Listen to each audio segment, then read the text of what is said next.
Hello friends, welcome back to the channel Knowledge by G. कैसे हैं आप सभी लोग? आप सभी का स्वागत करता हूं फिर से अपने चैनल पर। जैसा कि आप सभी को पता है, हम AIB 18 की प्रिपरेशन कर रहे हैं और AIB 18 के एग्ज़ाम के लिए हम आपके लिए डेली इम्पोर्टेंट MCQ लेकर आते हैं। मंडे टू फ्राइडे जो हमारी क्लास होती है उसमें हम इम्पोर्टेंट एक्ट्स को कवर करते हैं और सैटरडे और संडे की जो क्लास होती है उसमें हम मोस्टली यानी कि सभी एक्ट को कवर करने की कोशिश करते हैं। उन्हीं से कंबाइन करके आपके लिए क्वेश्चन लेकर आते हैं। आज की इस वीडियो में क्वेश्चन तो कम होने वाले हैं लेकिन डिटेल डिस्कशन होने वाली है, यानी कि क्वेश्चन से ही हम वो सारे क्वेश्चन जो है निकाल कर उनके बारे में डिस्कस करेंगे और उनके बारे में आपको पता भी होना चाहिए। साथ ही मैं ये भी कहना चाहता हूँ, जो भी नए कैंडिडेट हमारे साथ जुड़े हैं उन सभी का तहे दिल से शुक्रिया करता हूँ। जो हमारे साथ पहले से जुड़े हुए हैं, कंटिन्यू हमारी वीडियो को देख रहे हैं, उन सभी का भी मैं तहे दिल से शुक्रिया करता हूँ कि वो हमारे साथ जुड़कर अपनी AIB 18 की प्रिपरेशन काफ़ी अच्छे से कर रहे हैं। तो गाइस स्टार्ट करते हैं। तो सबसे पहला हमारा क्वेश्चन क्या कह रहा है, इसको पढ़ते हैं, समझते हैं कौन सा इसका सही जवाब है और इससे रिलेटेड और कौन कौन से क्वेश्चन हैं जो बन जाते हैं। Under whose leadership has the celebration of the foundation day of the supreme court has started. यानी कि क्या कह रहा है कि सुप्रीम कोर्ट का स्थापना दिवस मनाने की शुरुआत किसके नेतृत्व में की गई है? किसके नेतृत्व में की गई है? जस्टिस DY चंद्रचूड़ के नेतृत्व में। तो इसका सही जवाब कौन सा है? हमारा सेकंड ऑप्शन। अब इससे रिलेटेड कौन कौन से पॉइंट है जो आपको पता होने चाहिए। सबसे पहला पॉइंट है कि जो चीफ जस्टिस हैं, चीफ जस्टिस ऑफ इंडिया है, उनका नाम क्या है? Justice DY Chandrachud. तो ये हमारे कौन है? करंट में CJI हैं। दूसरी चीज़ क्या है कि जब ये फाउंडेशन डे सेलिब्रेट किया गया, सुप्रीम कोर्ट ऑफ इंडिया का जो फाउंडेशन डे है इसको सेलिब्रेट किया गया, वो कौन से दिन सेलिब्रेट किया गया था और वो कौन सी सुप्रीम कोर्ट ऑफ इंडिया की एनिवर्सरी थी? तो वो एनिवर्सरी थी 73rd। किस डेट को सेलिब्रेट किया गया था? तो ये सेलिब्रेट किया गया था 4 फरवरी 2023 को। इसके अलावा तीसरी चीज़ आपको यहाँ पर क्या समझनी है? तीसरी चीज़ आपको यहाँ पर समझनी है कि इसके अंदर जो गेस्ट आए थे वो कौन थे? तो एक तो CJI ऑफ सिंगापुर थे और एक और CJI थे, एक जस्टिस और थे, उनका नाम मेरे को अभी याद नहीं आ रहा है, एक बार आप सर्च करके देख लीजिएगा। बात करें ये जो सेलिब्रेशन हुआ था 73rd, इस सेलिब्रेशन का जो टॉपिक था यानी कि किस मुद्दे पर यहाँ पर बात की गई, जब ये जस्टिस आए और सारे जस्टिस जब मिले तो इनका जो टॉपिक का विषय था वो था the role of the judiciary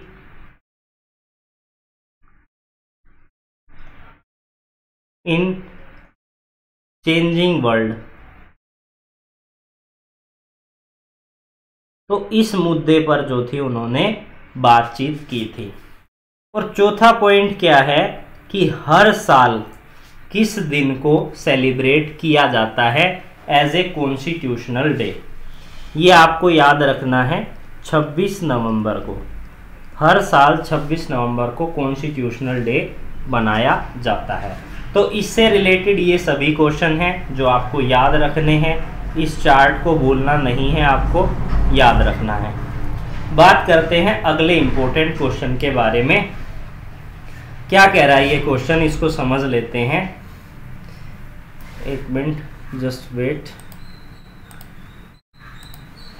इस सेकंड क्वेश्चन क्या कह रहा है? काफ़ी इजी क्वेश्चन है और आप सभी को इसका सही जवाब भी पता होगा कि the following date mention in the preamble of the Indian constitution. यानी हमारे प्रीएम्बल के अंदर कौन सी डेट मेंशन की गई है? तो कौन सी डेट मेंशन की गई है? 26 नवंबर 1949। तो इसका थर्ड ऑप्शन जो है राइट आंसर है। अब ये जो डेट है ये कौन सी डेट है? ये डेट है हमारी एडॉप्शन की, एडॉप्शन या एडोप्टेड, यानी कि इस दिन को हमने कॉन्स्टिट्यूशन को एडॉप्ट किया था। तो ये डेट आपको याद रखनी है, ये एडॉप्शन की डेट है। जब हम बात करते हैं कि कब हमारा कॉन्स्टिट्यूशन लागू हुआ था, फोर्स में आया था, तो वो डेट भी इम्पोर्टेंट हो जाती है और वो है हमारी 26 जनवरी 1950, जब हमारा भारत का संविधान जो है फोर्स में आया था। तीसरी क्या चीज़ है कि हमारे प्रीएम्बल को हम क्या कहते हैं? हमारा इंडियन कॉन्स्टिट्यूशन का क्या है? वो इंट्रोडक्शन है, यह हम कहें प्रीफेस है, जिसे हम क्या कहते हैं? प्रीएम्बल। चौथी चीज़ जो आपको याद रखनी है कि कब हमारा सबसे लास्ट बार कब अमेंडमेंट हुई थी हमारे प्रीएम्बल के अंदर, तो वो हुई थी हमारी 1976 में। और कौन सी स्पेसिफिक डेट है और कौन सी अमेंडमेंट है? तो 42nd अमेंडमेंट थी, जो कि लास्ट में हुई थी। कब हुई थी? 1976 के अंदर। इसके अलावा और क्या क्या चीज़ आपको याद रखनी है? उस समय पर गवर्नमेंट कौन सी थी? तो इंदिरा गांधी की गवर्नमेंट थी, ये भी आपको पता होना चाहिए। और इस अमेंडमेंट को हम मिनी कॉन्स्टिट्यूशन भी कहते हैं, कॉन्स्टिट्यूशन भी कहते हैं, क्योंकि सेपरेटली आपसे पूछ लिया जाएगा मिनी कॉन्स्टिट्यूशन किस अमेंडमेंट के द्वारा कहा गया, कौन सी अमेंडमेंट जो है मिनी कॉन्स्टिट्यूशन के नाम से जानी जाती है। एक और इम्पोर्टेंट चीज़ हम समझ लेते हैं, अभी तक केवल फर्स्ट एक ही बार जो है अमेंड किया गया है हमारे इंडियन कॉन्स्टिट्यूशन को, जो है प्रीएम्बल को, सॉरी कॉन्स्टिट्यूशन को नहीं, प्रीएम्बल को केवल एक ही बार अमेंड किया गया है। और उसके बाद एक पॉइंट और समझ लेते हैं कि हमने जो प्रीएम्बल अपना इंडियन कॉन्स्टिट्यूशन के अंदर शामिल किया है, ये हमने किस कंट्री से अडॉप्ट किया था?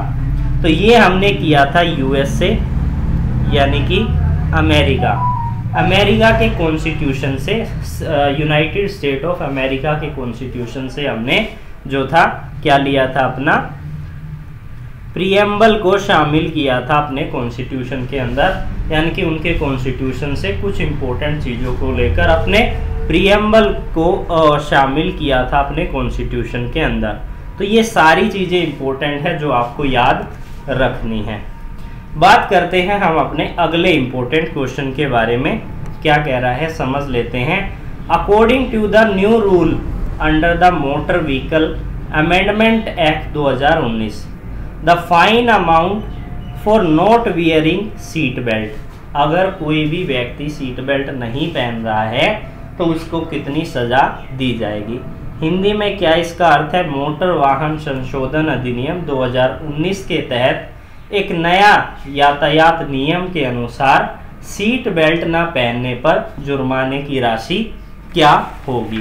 काफ़ी इम्पोर्टेंट क्वेश्चन है और पूछ लिया जाता है।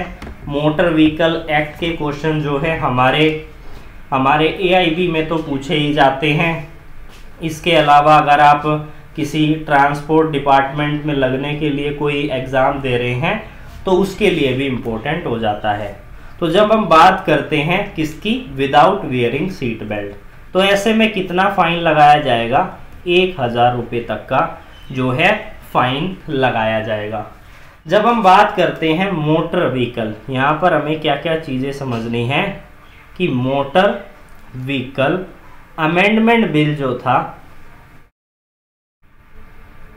अमेंडमेंट बिल जो था 2019 का, ये किस एक्ट के अमेंडमेंट के बाद आया था? यानी कि हम इसे कहें कि तो was brought by motor vehicle act 1988 के बाद ये जो है लाया गया था। तो इस चीज़ को आपको याद रखना है। दूसरी चीज़ क्या है यहाँ पर आपको ये ध्यान रखनी है कि इसका मोटिव क्या था, इस अमेंडमेंट को लाने का मोटिव क्या था। तो इस अमेंडमेंट को लाने का जो ऑब्जेक्ट हम कहें या हम कहें मोटिव, तो वो था reducing road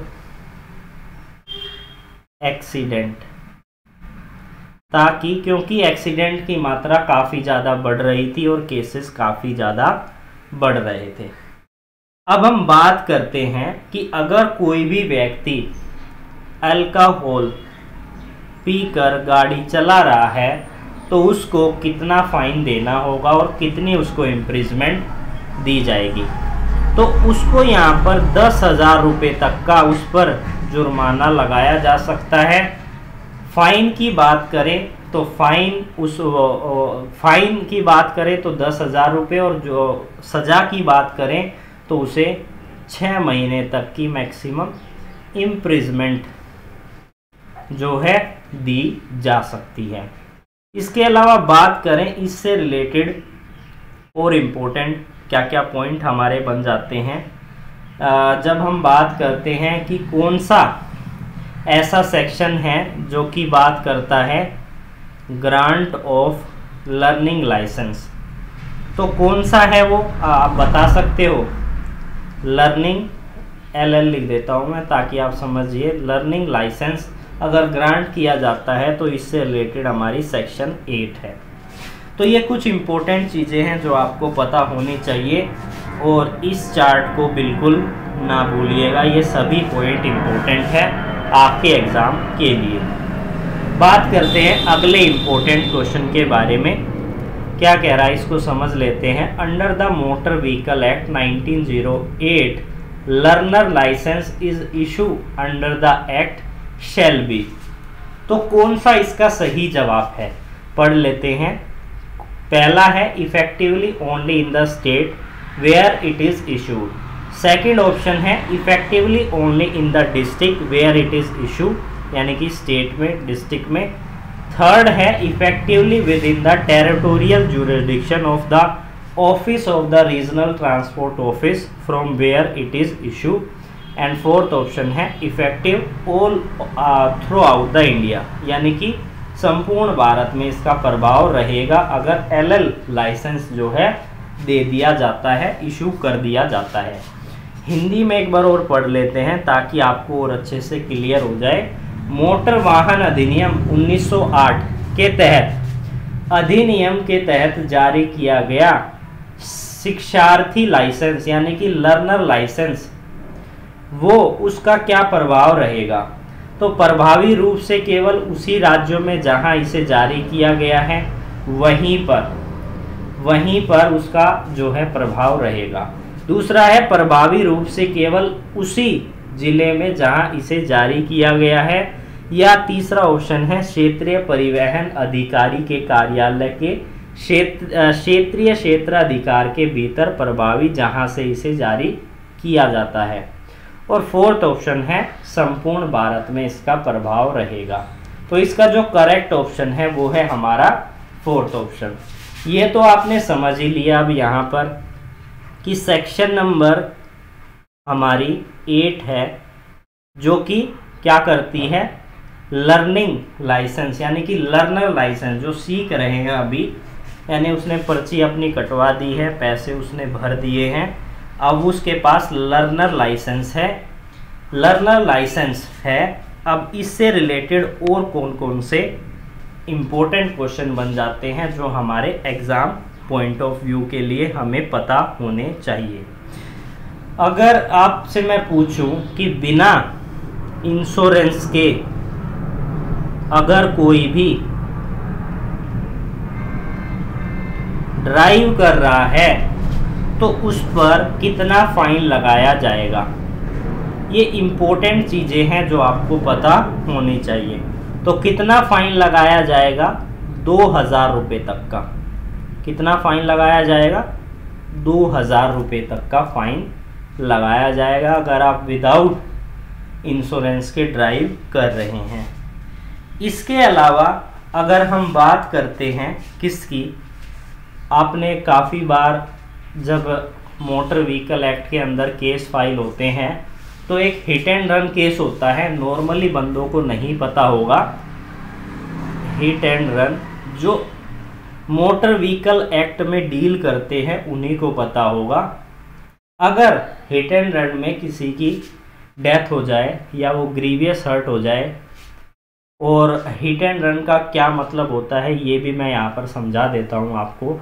hit and run का मतलब होता है कोई भी ऐसे व्यक्ति ने किसी दूसरे व्यक्ति को हिट कर दिया है, चाहे वो बाइक हो, गाड़ी हो, कोई भी व्हीकल हो, मोटर व्हीकल होना चाहिए, उससे दूसरे को जो है हिट कर दिया है और उस व्यक्ति का पता नहीं चल रहा है कि किसने उसे हिट किया है, तो उसे हम हिट एंड रन केस कहते हैं। और हिट एंड रन केस में अगर किसी भी व्यक्ति की डेथ हो जाती है तो ऐसे में उसे कितना कंपनसेशन दिया जाएगा, ये सबसे पहला क्वेश्चन है। तो 25,000 से लेकर उसे जो है 2 लाख तक जो है कंपनसेशन दिया जा सकता है, जो आपको मोटर व्हीकल एक्ट के अंदर प्रोविज़न देखने को मिलेंगे। जब हम बात करते हैं ग्रीवियस हर्ट की, तो ग्रीवियस हर्ट के अंदर कितना आपको कंपनसेशन दिया जाएगा, तो इसमें आपको 25,000 से लेकर 50,000 तक का कंपनसेशन दिया जाएगा। इतना तो आपको मिलेगा ही मिलेगा। इसके अलावा अगर आपके पास रिलीवेंट डॉक्यूमेंट हैं, आपके बिल्स हैं, तो उन सभी को भी ऐड किया जाएगा। तो ये थोड़ी सी एक्स्ट्रा इन्फॉर्मेशन थी जो मैंने यहाँ पर आपके साथ शेयर कर दी। तो आपको ये चीज़ें जो है पता होनी चाहिए। अब हम बात करते हैं हमारे अगले इम्पोर्टेंट क्वेश्चन के बारे में। क्या कह रहा है ये question? In which section the IPC mental unsoundness contain, यानी कि कौन सी सेक्शन में मेंटल अनसाउंडनेस के बारे में बताया गया है, कौन सी रिलेवेंट सेक्शन है? Section number 88, section number 83, section number 84, section number 86। तो इसका जो सही जवाब है वो है हमारा थर्ड ऑप्शन, सेक्शन नंबर 84, जो बात करती है कि जब भी कोई पर्सन क्या है, अनसाउंड माइंड का है, अनसाउंड माइंड का है, यानी कि वो उस एक्ट के नेचर को समझने में इनकैपेबल है। Understanding the nature of act, जो वो कर रहा है उसमें वो क्या है, इनकैपेबल है, इनकैपेबल है, तो उसे हम कहेंगे कि वो मेंटली अनसाउंडनेस का है या अनसाउंड माइंड का है। जब हम बात करते हैं सेक्शन नंबर 88 की, तो ये क्या बात करता है, कोई भी एक्शन जो किया जाता है गुड फेथ में, उससे डील करता है। ये हमारा जो सेक्शन है। बात करें 83 की, तो 83 बात करता है जब भी कोई व्यक्ति की किसी की एज किसके बीच में होती है, 7 से लेकर 12 साल के बीच में होती है, तो ऐसे में वो किसी भी एक्ट के कॉन्सिक्वेंसेस को समझने में असक्षम होता है, तो उससे डील करता है। जब हम बात करते हैं 86 की, तो ये बात करता है वॉलंटरली इंटॉक्सिकेशन के बारे में, इंटॉक्सिकेशन के बारे में। वॉलंटरी इंटॉक्सिकेशन बहुत ही इम्पोर्टेंट है। यहाँ पर इंटॉक्सिकेशन वॉलंटरी और नॉन इनवॉलंटरी, यानी कि बिना सव्य की हो या किसी दूसरे के द्वारा की हो, ये बहुत रिलेवेंट है।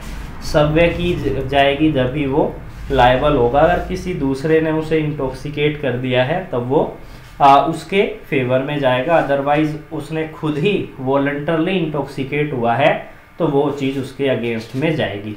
तो इन चीज़ों को भी आपको याद रखना है।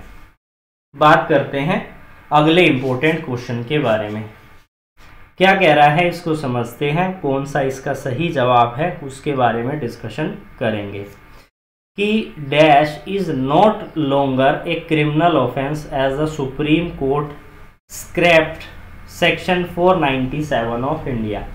यानी कि डैश अब कोई आपराधिक अपराध नहीं है, क्योंकि सुप्रीम कोर्ट ने आईपीसी की धारा 497 को रद्द कर दिया है। कौन सा ऐसा ऑफेंस है? पहला है अडल्ट्री, दूसरा है ब्राइबरी, तीसरा है डकैती, फोर्थ है पेटी थेफ्ट। पेटी का मतलब होते हैं छोटी मोटी चोरियां करना, पेटी थेफ्ट का मतलब छोटी मोटी चोरियां करना। तो इसका जो सही जवाब है वो है हमारा फर्स्ट ऑप्शन, यानी कि अडल्ट्री। अब हम बात करते हैं हमारे अगले इम्पोर्टेंट क्वेश्चन के बारे में। क्या कह रहा है इसको समझते हैं, कौन सा इसका सही जवाब है उसके बारे में डिस्कशन करेंगे। विच of the following section of the CRPC 1973 deal with the recording of the confession and the statement. काफ़ी इजी क्वेश्चन है लेकिन इम्पोर्टेंट क्वेश्चन है। मैं पहले भी करवा चुका हूँ, दोबारा इसलिए लेकर आया हूँ क्योंकि ये इम्पोर्टेंट है। तो इसका कौन सा सही जवाब है? Second option, section number 164 of CRPC, जो बात करता है रिकॉर्ड ऑफ कन्फेशन और स्टेटमेंट के बारे में, जिसे हम कहते हैं 164 के बयान दर्ज कर लीजिए। रेप के विक्टिम के बयान भी सेक्शन 164 में दर्ज किए जाते हैं। 161 के अंदर पुलिस जो है जब किसी गवाह की गवाही करवाती है तो वो होते हैं 161 के अंदर। अब यहाँ पर इसके अलावा आपको क्या क्या समझना होगा। सबसे पहले तो बात करें हमारे CRPC की, तो CRPC कब फोर्स में आया था ये आपको पता होना चाहिए। स्पेसिफिक डेट आपको पता होनी चाहिए कब आया था। 1 अप्रैल 1974 के अंदर 1974 में जो है फोर्स में आया था। टोटल इसके अंदर कितने सेक्शन हैं, कितने शेड्यूल है, कितने चैप्टर हैं, कितने फॉर्म हैं, ये भी इम्पोर्टेंट है। बात करें सेक्शंस की तो सेक्शन कितने हैं? 565 है। बात करें शेड्यूल की तो शेड्यूल कितने हैं ये भी जो है हम समझ लेते हैं कि टोटल कितने शेड्यूल हैं। तो इसके अंदर टोटल जो शेड्यूल हैं वो हमारे 5 हैं। बात करते हैं कि फॉर्म कितने हैं। फॉर्म नंबर हमें प्रिस्क्राइब किए गए हैं तो वो कितने हैं? टोटल 56 हैं। बात करें चैप्टर्स की तो चैप्टर कितने हैं वो हमारे हैं, कितने चैप्टर हैं? 46 चैप्टर हैं। तो ये सारी चीज़ें आपको पता होनी चाहिए। जब भी जो रिकॉर्ड की जाती है स्टेटमेंट सेक्शन नंबर 164 के अंदर, तो कौन करता है ये स्टेटमेंट रिकॉर्ड? तो ये स्टेटमेंट रिकॉर्ड की जाती है मेट्रोपॉलिटन मजिस्ट्रेट या फिर जुडिशियल मजिस्ट्रेट के द्वारा। ये भी काफ़ी इम्पोर्टेंट क्वेश्चन है।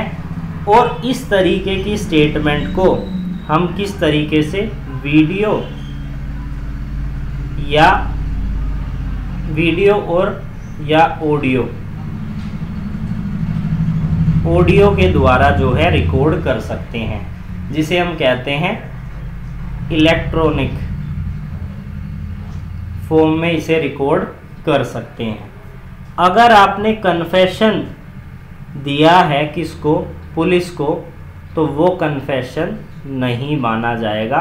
अगर आप कन्फेशन किसको दे रहे हैं? किसी भी पुलिस ऑफिसर को। तो ये सारी चीज़ें हैं जो आपको पता होनी चाहिए। इस सेक्शन से भी रिलेटेड है, इसके अलावा हमारा CRPC से भी रिलेवेंट है, तो ये चीज़ें आपको याद रखनी है। बात करते हैं अगले इम्पोर्टेंट क्वेश्चन के बारे में। The national human right commission has a power to search and seizure subject to which section of the CRPC? Section number 19, section number 100, section number 119, section number 200। यानी कि राष्ट्रीय मानवाधिकार आयोग के पास CRPC की किस धारा के अधीन तलाशी और जब्ती की शक्ति प्रदान की गई है? यानी सिंपली सीआरपीसी में कौन सा सेक्शन है जो सर्च और सीजर के बारे में बात करता है। तो ये रिलीवेंट सेक्शन है हमारा, सेक्शन नंबर 100। तो इसका सेकंड ऑप्शन जो है बिल्कुल करेक्ट आंसर है। जो बात करता है सेक्शन नंबर, जब हम 100 की बात करते हैं तो स्पेसिफिकली क्या कहता है, सेक्शन नंबर 100 मैं यहाँ पर लिख देता हूँ ताकि आपको ये चीज़ें याद रहे। यानी कि person incharge of closed place to allow search, यानी कि जो भी व्यक्ति नज़दीक में है उसे एक पावर देता है कि वो जो है सर्च कर सकता है। दूसरी इम्पोर्टेंट चीज़ क्या है कि जब हम नेशनल ह्यूमन राइट, जिसे हम शॉर्ट फॉर्म में यहाँ लिख देते हैं NHRC, यानी कि नेशनल ह्यूमन राइट कमीशन, तो ये एक जो है स्टैच्यूटरी पब्लिक बॉडी है। ये आपको यहाँ पर याद होना चाहिए, स्टैच्यूटरी पब्लिक बॉडी है। क्या है ये? एक स्टैच्यूटरी पब्लिक बॉडी है जो कि 12 अक्टूबर 1993 में जो है क्या थी, स्टैच्यूटरी बॉडी है, और 12 अक्टूबर 1983 में इसकी क्या स्टैब्लिशमेंट हुई है। और इसकी स्टैब्लिशमेंट हुई है, ये चीज़ें आपको याद रखनी है, बस यही चीज़ें थी। या एक बार इस डेट को आप चेक कर लीजिए, इस डेट में मेरे को थोड़ा सा डिफरेंस लग रहा है, शायद ये 28 सितंबर ना हो। इसको एक बार चेक कर लीजिएगा कि कौन सी डेट करेक्ट है। जो सही हो वो कमेंट सेक्शन में कमेंट कर दे ताकि और स्टूडेंट्स की भी जो है हेल्प हो जाए। बात करते हैं अगले इम्पोर्टेंट क्वेश्चन के बारे में, क्या कह रहा है इसको समझ लेते हैं और कौन सा इसका सही जवाब है। According to the section 2X of CRPC, a warrant case is one that is related to an offense whose punishment can be a death sentence, life imprisonment और imprisonment जो कि कितनी हो सकती है। जब हम वारंट केस की बात करते हैं तो वारंट केस वो केस होते हैं जहां पर पुलिस जो है अरेस्ट कर सकती है वारंट के रूप में, और इसे कौन सी सेक्शन में डिफाइन किया गया है ये आपके लिए इम्पोर्टेंट है। सेक्शन 2X जो वारंट केस के बारे में बात करता है, MCQ का काफ़ी इम्पोर्टेंट और काफ़ी अच्छा क्वेश्चन है। और लास्ट हमारा यहाँ पर जो एक्चुअली में क्वेश्चन बन रहा है कि 2 साल से अगर ज़्यादा पनिशमेंट है तो वो वारंट केस से डील करेगा। तो इसका सेकंड ऑप्शन बिल्कुल सही जवाब है। हिंदी में पढ़ देता हूँ। CRPC की धारा 2X के अनुसार वारंट केस वह होते हैं जो किसी भी अपराध से संबंधित है जिसकी सज़ा मौत की सज़ा, आजीवन कारावास या 2 वर्ष से अधिक की अवधि के लिए कारावास हो सकता है। उन सभी केसेस को हम वारंट केस कहते हैं।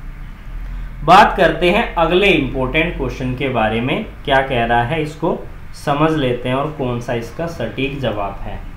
ये क्वेश्चन काफ़ी इम्पोर्टेंट है और आपको याद होना चाहिए, कभी भी आप इसको ना भूलें। CPC जो है कब लागू हुआ था? तो ये लागू हुआ था हमारा 1 जनवरी 1909 को।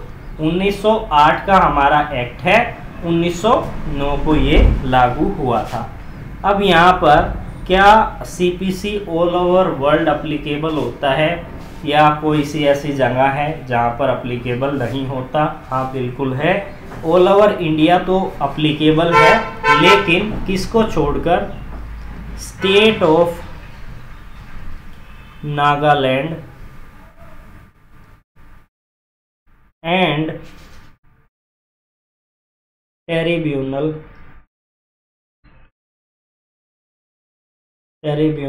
एरियाज, इनको छोड़कर, इसके अलावा ये हर जगह पर लागू होता है।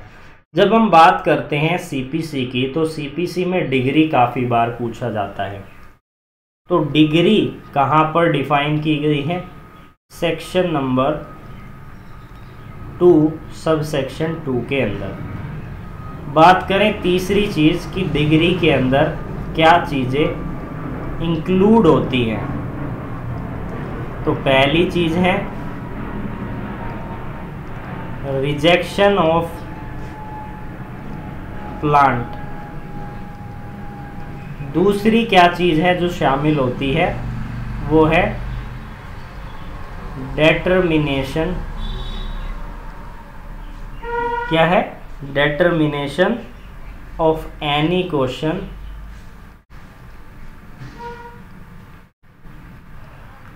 आस्क विद सेक्शन नंबर क्या है?